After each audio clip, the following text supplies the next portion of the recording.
we live? I think we're live. Okay, so got a great question. Oh, first of all, welcome to the Flipping and Wholesaling Houses in New York show. I am Michael Pinter, where I teach you how to start flipping or wholesaling houses in New York, or if you're already doing it, how to grow your business. So question, very general question today, can you flip a house with a conventional loan? So, and I hate saying this each time, but it really depends. It depends on the condition of the property. So if the property is mortgageable, so let's talk about what that means. And then if you stay to the end, I'm going to tell you why you may want to flip with a conventional loan, you may not want to flip with a conventional loan. It affects a whole bunch of other things. So if the property is mortgageable, that means it has a functioning kitchen, at least one functioning bathroom, there's no major roof leaks, nothing major illegal about it, right? It's not a clear two-family, where it's taxed and zoned as a one-family. No illegal cooking apartment apparatus and things. You can get a conventional loan on it. Now, the question, of course, is what are you going to say when you get a conventional loan? Are you going to say this is your primary residence? Or are you going to say this is an investment property? So obviously, the right thing to do is say it's an investment property. But, however, that limits how much they're going to lend you. Now, on a primary residence, right, you can get, now just to understand what a conventional loan is, people don't really understand what that means. Really, no one. I was in the mortgage business a long time, so I know it's a conventional loan. Is a regular loan that's not a government-backed loan. It's not an FHA loan. Now, an FHA loan you can get is really one of the better loans, but it's only for a primary residence. You only have to put 3.5% down. You do have to pay a lot of additional monthly fees and upfront costs, and there is a little extra paperwork. But you're going to get a great rate, and you're going to put very little down. You should never flip a property with an FHA loan, because you are relying on a government-backed loan. And I can tell you that in the craziness that happened before 2008, the only people I know in the mortgage business who actually went to prison were people who screwed around on FHA loans. Because the government, it's FHA loan, just to explain, people think the government makes the loan. The government does not make the loan. FHA is just an insurance company. You have to qualify for certain things, and they insure the lender that if the borrower defaults, they're going to make them whole. But the government doesn't like to get screwed around on their stuff. So I would never say that I'm moving into a house on an FHA situation. Now, I wouldn't say it on a conventional loan. A conventional loan is a regular Fannie Mae, Freddie Mac loan, and that is made by a lender, and it's sold into this GSA, this government-sponsored agency, but it's not guaranteed. If there's losses, then the lender has to eat those losses. Okay, so I know people that have done flipping houses with conventional loans saying they were going to move there. Now, they get 95% on it, and the terms are really good.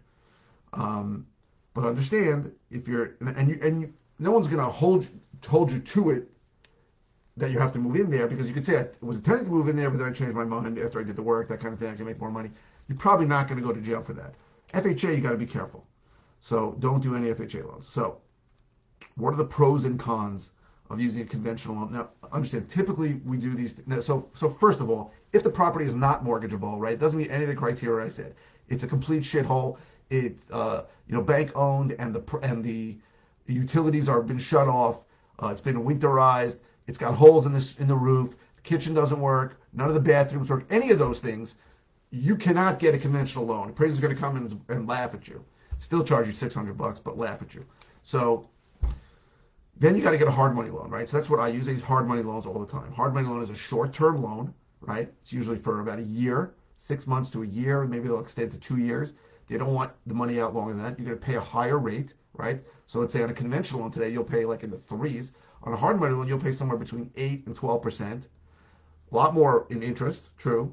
And you're going to pay points on that too. So a point is 1% of the loan amount. So if I'm borrowing $400,000 loan, a point is $4,000. If I'm paying 2 points, I got to pay $8,000. So it's a much more expensive loan, and it's a short-term loan. So I used to think, wow, hard money sucks, right? Because you're paying so much. But in the end, I have to tell you. So let me just tell you the story. The first deal I ever did, right? It was a property that I just wanted. I drove by it all the time. It was vacant. It was falling apart. I didn't know anything about it, but it was on a street that I liked. It was Kirkman Avenue in Elmont, and a for sale sign went up, bank owned. So I immediately got it, and it was completely screwed up. The roof had caved in, and I got a hard money loan on it. I think I paid 16% with 6 points. I got reamed. But I got to tell you something. In the end, I made a lot of money on that property. And the idea to me that, well, because understand, flipping a house is a short term, it should be less than a year, right? If you're really good, it should be less than 6 months. The difference in interest and points that you're going to pay on between a conventional loan and a hard money loan should not make or break a deal, right? So the idea that I'm going to do something maybe a little shady by saying I'm going to move there when I'm not, to me seems stupid. You should be making enough on a flip that's not an issue. That the interest cost should be built into your figures. Now, on a hard money loan, sometimes they'll lend you more on the purchase price than a conventional loan, right? So I have a student right now buying his first flip next week, and he is getting over 90% on the purchase and 100% of the construction funds. You're not getting any construction funds on a conventional loan.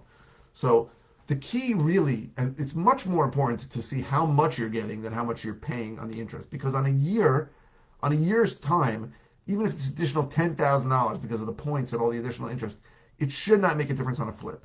But you want to lay out as little as possible. You always want to use other people's money because, now why? I don't like taking debt. I don't want to do that. Because what if you have what if the day after you close on that, another deal comes? So I have a friend, he had a big chunk of savings, he put it all into a flip. Great. I told him don't do it, and he did it. Then another opportunity came up, and you don't look at that second opportunity the same way. You don't. Because now I got to borrow money, I don't have my money. You always want to keep your money. And sometimes something comes up where you have to close really quick. If you have it's always better to keep the cash. Always better. Even if there's a cost to it, right? It's always better to use other people's money to keep your powder dry, as they say. So, hard money to me is usually the way to go. Especially, it's almost every hard money lender today is going to lend you money for construction. You don't have to lay out money for construction. If you get a conventional, you will. Something you could do. So actually, on that first deal, I couldn't sell it. I did the work. No one wanted to buy it. I don't even want to get into why. I could probably talk for 4 hours on that property. So what I did is I refinanced it into a conventional loan as an investment property, and I sat with that for about a year, and I actually sold it to one of the tenants living there on a rent to own. Now, that I see is a good exit strategy, right? So you take a hard money loan to do a property. If you can't sell for a reason, then you refinance into conventional. But to take a conventional loan out on a flip, to me, it doesn't seem like a good idea. Now, there are guys I know who have relationships with small banks, and those banks will lend them money on a consistent basis. They'll give them a blanket loan, lines of credit, those work. But if you really want to ask me, should you take conventional loan on a flip where you're going to need construction funds, I would say no, right? Because if you're going to tell the truth and say that it's an investment property, you're only getting 75%. Or 70%, and you're not getting $1 for doing construction. If you're going to lie and say you're going to move in there, then you're getting 95%, but you're not getting $1 for construction. So this infatuation that most people have, and I had it for a while with that number, what's my interest rate? Oh my God, I can get 3%, I'm going to pay you 10%, should not be a big deal. Because when you really do the work, it's a couple extra $1,000 over a year. It's not that much. And if the hard money lender is going to give you more money and finance your construction, then I think it's usually going to be a better deal than a conventional loan. But every situation is different. Maybe you're buying it and not doing anything with it. Just understand that closing costs are significant on every single time you close. Whether it's conventional loan or hard money loan, New York closing costs suck. The big one, it's terrible.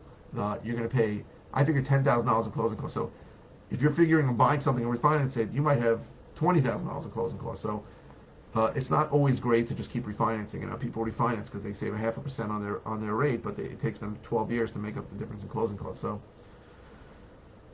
So in general, I guess the answer is no. It's probably not a good idea. Hard money is probably better. There are more conditions to buy properties like this for short term. It's going to cost you a little more, but it's probably worth it because it's less money out of your pocket. But you got to really look at each situation differently. And again, it only is even an option if the property is in pretty good shape, decent shape. Property's not in good shape, it's not an option to use a conventional loan anyway. So I hope this was helpful. If you're interested in all the ways that can help you, go to howtoflipnewyork.com. If you're interested in finding out about a course I teach about how to do what I do, go to howtoflipnewyorkcourse.com. If you are interested in finding out more about one-on-one coaching that I offer, which is absurdly cheap, go to coaching.howtoflipnewyork.com. What else? Oh, if you're watching on YouTube, please subscribe. If you're watching on any platform, please click the thumbs up. The likes really, really help me, so I really appreciate it. I'm getting a lot more likes and a lot more people have seen my videos lately. Thank you. What else? Oh, and please keep comments coming. So I I post 5 times a week.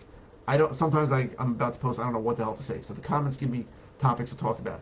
There are no bad comments. You can ask any question about any topic. It doesn't have to be about the video you just watched. If it's a simple answer, I'll just reply.